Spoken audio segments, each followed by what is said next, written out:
أهلا بيكم مع أخبار النادي الأهلي اليوم. خبرنا الأول: كهربا يطلب تخفيض عقوبته بعد قبول اعتذاره وعودته للتدريبات. طلب محمود كهربا من محمد رمضان تخفيض العقوبة المالية التي وقعت عليه. العقوبة المالية هي 1,000,000 جنيه.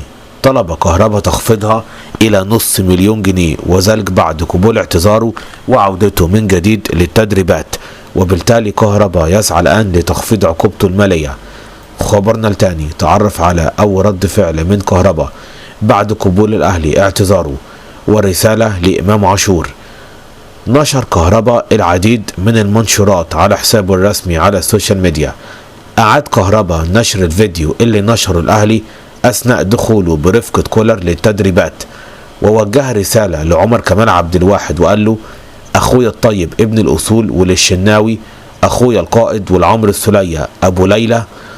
وأيضا حرص على إرسال رسالة لإمام عاشور.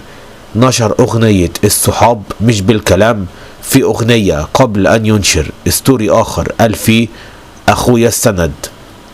خبرنا الثالث: كولر يفتح ملف مباراة العين الإماراتي مع لاعبي النادي الأهلي في مران الأمس. مران الأمس شهد فتح كولر لملف العين الإماراتي، حيث تحدث معهم عن فريق العين الإماراتي، نقاط القوة والضعف بتاعته، وكيفية الاستعداد تكتيكيا لمواجهة العين. خبرنا الرابع: مارتن يول مدرب الأهلي السابق: أبارك للأهلي الأفضل في أفريقيا. قال مارتن يول: مبروك للأهلي الفوز بكأس السوبر المصري، وحظ موفق في باقي المباريات لأفضل فريق في أفريقيا.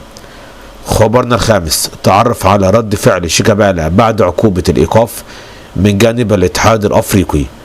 محمود شيكابالا منزعج من قرار إيقافه، وشاف إن قرار الكاف كان فيه ظلم ضده، وكمان ضد ناصر منسي، وكمان الغرامة المالية 300,000 دولار. طبعا الكاف ادى درس للجنة الانضباط في اتحاد الكورة. بعد السوبر الافريقي غلط شيكابالا، عاقبوه على طول بالايقاف. واحنا عندنا لجنة الانضباط في مصر دلوقتي بقالها 6 ولا 5 شهور لم تعاقب شيكابالا حتى الان، منذ حركة الاشارة بالساعة مع دونجا في نهائي كأس مصر في السعودية.